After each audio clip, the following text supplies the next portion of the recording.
पाठ 18। पिता का पुत्र के नाम पत्र।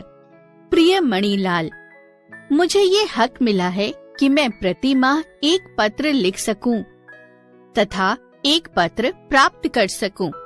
जहाँ तक मेरी सेहत का प्रश्न है, तुम उसकी चिंता बिल्कुल मत करना। मैं पूर्ण रूप से शांति में हूँ।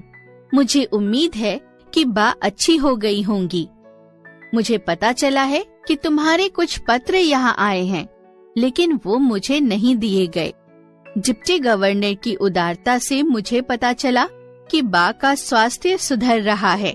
बा और तुम लोग सवेरे दूध के साथ साबूदाना बराबर ले रहे होंगे।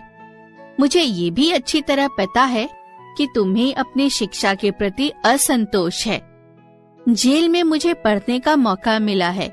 इससे मैं ये समझता हूँ कि केवल अक्षर ज्ञान ही शिक्षा नहीं है।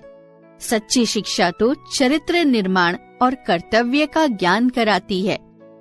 अगर मेरा ये दृष्टिकोण सही है तो तुम सच्ची शिक्षा ले रहे होगे।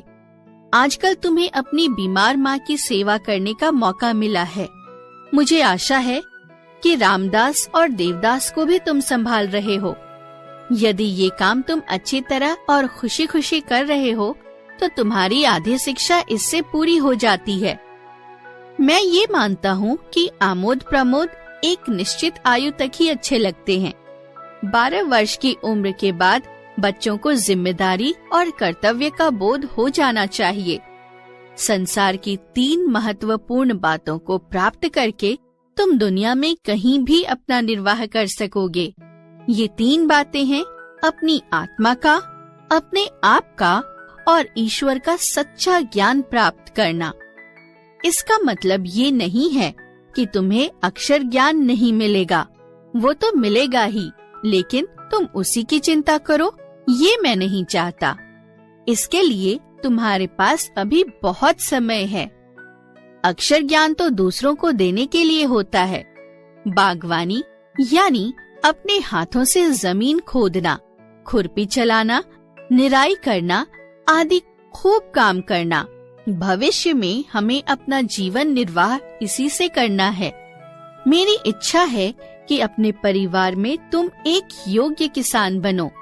सभी औजारों को सदा साफ और सुव्यवस्थित रखना। अक्षर ज्ञान में गणित और संस्कृत पर अपना पूरा ध्यान देना।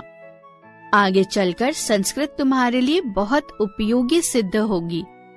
संगीत में भी बराबर रुचि रखना। यदि काम अधिक हो तो भी हमें घबराना नहीं चाहिए और न ही ये सोचना चाहिए कि ये कैसे होगा और पहले क्या करें। शांत मन से और सोच समझकर यदि तुमने सभी सद्गुणों को प्राप्त करने की चेष्टा की तो वो तुम्हारे लिए बहुत उपयोगी और मूल्यवान सिद्ध होंगे।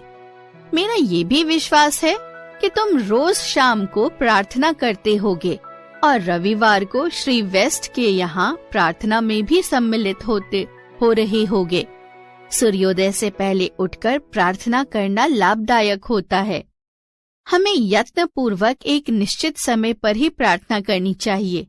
यही नियमितता तुम्हें अपने जीवन में आगे चलकर बड़ी सहायक सिद्ध होगी, ऐसी मैं आशा करता हूँ।